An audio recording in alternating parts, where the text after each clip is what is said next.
What's up, guys? Ian here, coach of your Ladner Lanturn, bringing you guys our Week 12 team builder here, taking on Daniel and the Seattle Staraptors in Week 12 of the NCL. His team consists of Salamence, Staraptor, Crocodile, Arcanine, Granbull, Masquerain, Mega Manectric, Gyarados, Hitmontop, Tauros, and Luxray. You may notice his theme is Mono Intimidate, so that's something to play around there. Priority users on his side, he's got the Staraptor with Quick Attack, Hitmontop with Sucker Punch, Mach Punch, and Fake Out. Hazards on his side, he's got the Crocodile with Rocks and the Masquerain with Sticky Web. Removal options is the Salamence with Defog, Staraptor with Defog, Masquerain with Defog, and Hitmontop with Rapid Spin. And 4x weaknesses are the Salamence to Ice, Masquerain to Rock, and Gyarados to Electric. In terms of what I'm not really expecting to come, I don't really expect the Gyarados to come. I think I've got a really solid answer to the Gyarados, Arcanine, and Staraptor in the Rotom-Wash. We'll sort of see about that. It could be like Grass EMZ Arcanine if that comes, something along those lines. I'm not necessarily expecting him to try all that hard, and I shouldn't even be trying all that hard, given where we are in the standings, but this game does matter for him in terms of hoping to not auto-relegate.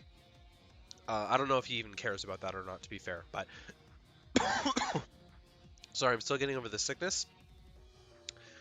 I'm not really expecting Granbull, mainly because I think Celesteela kind of handles it. Big thing on my end and why I'm not bringing Celesteela, I'll talk about this now. I think Arcanine and Mega Manectric are surefire brings against me, and both of them handle Celesteela extremely well. It's really hard to pick out if I would want like an Okaberry or a Wakanberry on the set this week, because he's also got Luxray, and I think Luxray is a decent bring against me too. So there's a couple of reasons why I'm not bringing Celesteela there, and I think it's mainly because it just doesn't work defensively against this team, especially when I want to be spamming Earthquake against those mons in particular, and Intimidate actually really hurts that. I've very much thought about bringing a very bulky weakness policy set this week, and I'm not going with it. Because it just doesn't have the synergy that I think the rest of the team can have against this. It's a very offensive team despite the Intimidate, but lots of setup options there as well.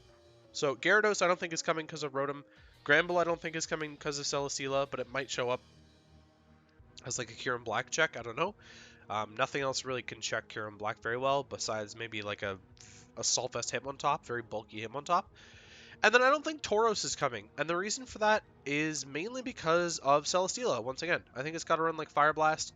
Scarf Tauros is really bad. I think Spiritomb also sort of stops the path of Tauros entirely. Like the fact that I have a reliable Ghost type that can also check something like Staraptor and Hitmontop, I think sort of throws him off a little bit and means that he might not bring Tauros. Now, I do think Tauros is the most likely of those three to come if any of them do show up, but I don't think any of them are likely compared to everything else.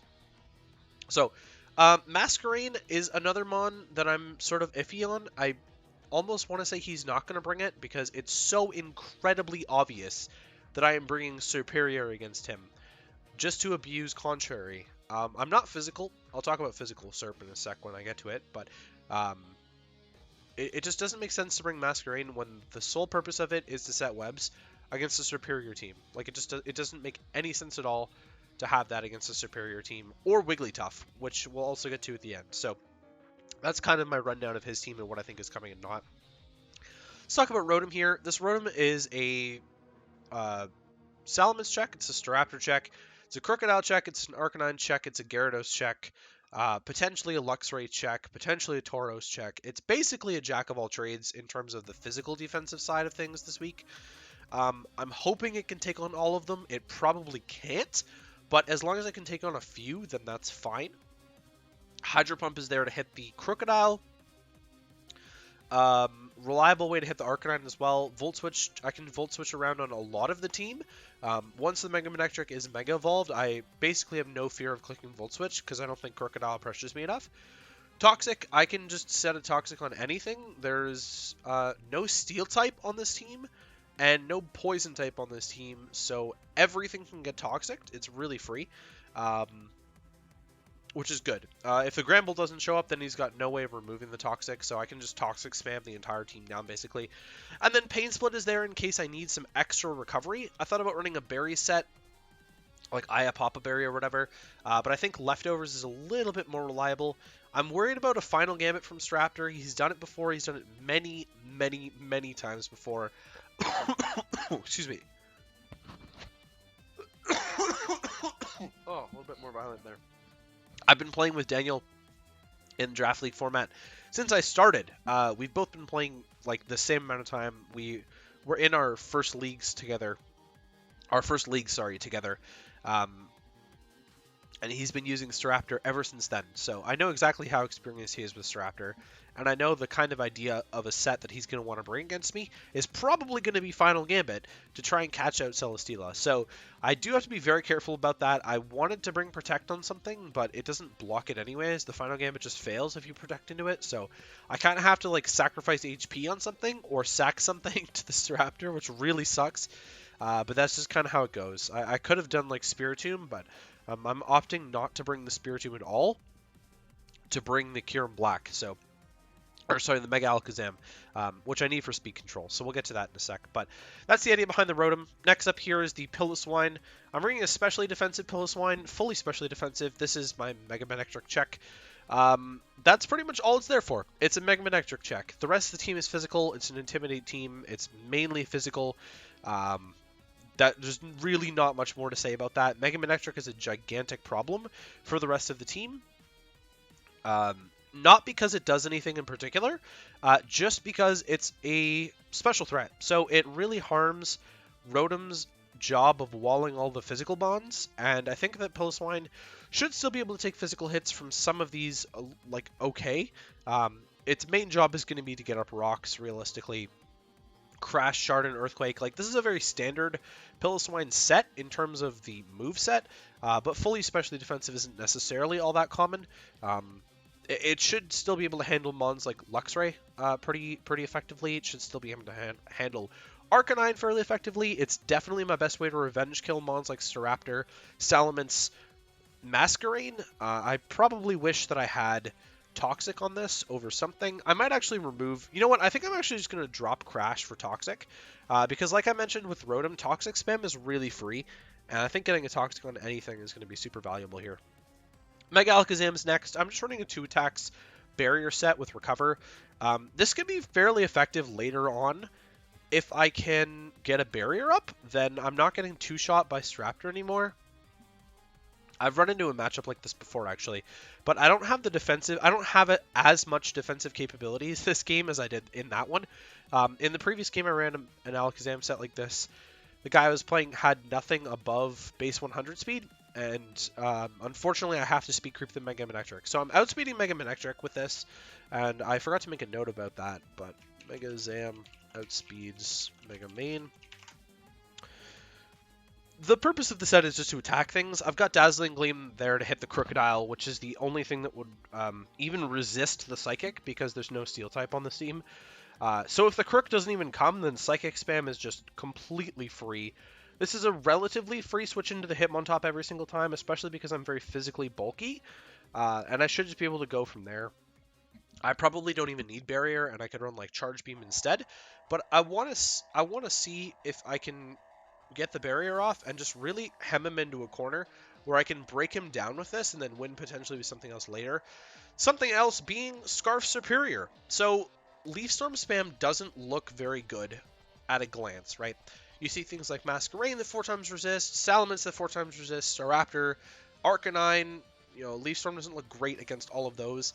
The big thing being, it's really spammable late game if I can chip things down enough. And I don't think that all 3 of Mence, Raptor, and Masquerain are coming against me, so I do think that Leaf Storm spam will be reasonably effective at revenge killing something like a Scarf Crocodile. I've got Hidden Power Rock there to deal with all of the Leaf Storm resists on this team. Every single one of them, because there's no Steel type on this team, it's really easy to just spam Rock, like HP Rock, rather than HP Fire. So it'll cover the Masquerain, it'll cover the Mence, it'll cover the Staraptor, it'll cover the Arcanine. If my Choice Scarf gets knocked off, then that's even better. In terms of that, I should say. Giga Drain just there for a little bit of recovery, and Glare to slow things down that might be a little bit too fast for me. So, mons like the Salamence, mons like the Staraptor, I would be very happy to get a Glare on. Obviously, I'd rather Toxic most of the team, but I didn't really need a last move there, like, ever. Um, and so I went with the Glare option just to, like, slow down a Dragon Dancer or something like that that might want to put me in danger, and I can't kill it with Leaf Storm. So hopefully this is a late game sweeper. It doesn't have to be, though, so we'll sort of treat it that way. It's outspeeding Tauros, max special attack, a little bit of HP there. Kyurem-Black is next. I'm actually running a really janky EV spread this week with Z Freeze Shock. So Z Freeze Shock should claim one. The only resist on this team is Arcanine, which I can Earth Power. I'm speed tying Arcanine as well. And then I've got Ice Beam there for the Salamence, the Staraptor, both of which will outspeed me. I'm not running Fusion Bolt for the Gyarados because I don't think it's coming. And that might be dangerous in a sense that if it gets enough boosts, it can just beat my Rotom. But I'm not counting on that. Again, this is a heavy Intimidate team, so I'm running Z Free Shock because I can. But it doesn't need to be the main strat. I could go with Z Ice Beam instead, and then that might be a little bit more effective in some scenarios. Especially after the Intimidate, it might be a little bit more effective, which is kind of why I'm a little bit more of a mix set here. I've got Roost there. I'm not very bulky, like, at all, but I can take hits, and I can get the Roost off and then dish out more damage, which is going to kind of be the idea behind Kyurem-Black for most of this game. It's just getting off as many hits as I can. I haven't used Kyurem-Black as well as I would have liked to this season, but the only thing I would swap this out for is, like, Spiritomb, and that's really just for more defensive purposes. I wanted to have a little bit more offensive, like, more of an offensive niche, and if I have to sack this to the Staraptor Final Gambit, then so be it. This is definitely the least valuable member of the team. Wigglytuff is last here. This is by far the star of the team. Competitive Wigglytuff. It's kind of funny that I'm bringing Wigglytuff to the two games that mattered the absolute least, but it's kind of only got a niche against these two teams. So it was a really good Darkrai check. Offensive Darks don't have the best bet against my team. Like they kind of did earlier on in the season, and I didn't really face a ton of good offensive Dark types that wouldn't just get other coverage to be able to beat something like my Wigglytuff, right? I'm looking through some of the previous matches here. You're looking at like Tyranitar, mons that are more weak to things like Heracross, Mandibuzz potentially, though, but I don't know about that one. So this is one game where I'm glad that I kept Wigglytuff on the roster and didn't trade it away with the last transaction. It's still a good rocker, and I'm not running rocks on it this week because Pilliswine's got rocks, but it's definitely a good wish. We saw it in the match against Gareth that it's a good wish passer into the Celesteela still, and that's something that I would like to do more often, potentially in playoffs, but at the very least by bringing Wigglytuff in the last 2 weeks, I'm sort of showing off to my playoff opponents that I can bring this, and it might do work. It shows that I've brought every single thing on the team at least once. I believe Ursaring is the only mon that came one time, though. Maybe... yeah, because I brought Spiritomb against Vanderbilt as well. So Ursaring's the only mon that's going to come one time all season. But I picked it up at the deadline, so what more can you say? Anyways, besides that, Mono Dazzling Gleam, again, there's no Steel type on this team. The only thing it's walled by is Arcanine, which I think can be dealt with by the combination of Rotom, Pilliswine, and Alakazam, and maybe Kyurem-Black. I'm hopeful. And if that's the case, then Wigglytuff's really going to put in a lot of work. But with the amount of Intimidate on this team, I mean, everything gets Intimidate. I don't think everything's going to run. Excuse me. I don't think everything's going to run Intimidate, but everything gets it. Wish Protect, Mono Dazzling Gleam is just perfect here. I'm very specially defensive, and then Defense Curl should make my life really easy against all the physical attackers. As long as I can get a Defense Curl off against something, I should be good. I don't actually need to be this specially defensive. I'm going to move a lot of that into physical defense, just completely randomly, and I'll move it to Impish. Because I just... whoa, not Impish, sorry. Bold. There we go.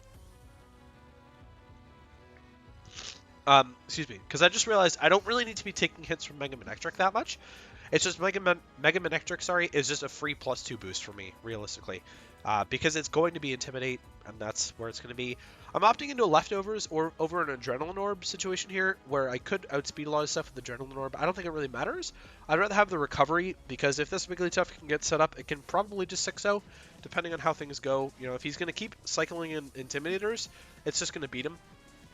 He actually lost in 6 turns to a competitive Adrenaline Orb Melodic earlier in the season from Gareth, because I believe he clicked Intimidate with like Mega Manectric, and then Gareth lived the Thunderbolt or something, and then just like swept him with Ice Beam and Hydro Pump. I'm hopeful that Wigglytuff can do the same thing, but I know he's going to be a lot more prepared for it, because I've already talked about Wigglytuff getting competitive earlier in the season in text chat to him, so that's what Wigglytuff is doing there. Celesteela, again, I talked about this earlier in the video. Why it's not coming? Darmanitan, you know, same sort of thing. Intimidate users, just really cock Darmanitan. Same thing with Heracross, same thing with Ursaring, and I mentioned Spiritomb earlier in that I wanted to bring it for Final Gambit Staraptor. Excuse me, but besides that, Spiritomb's not that great.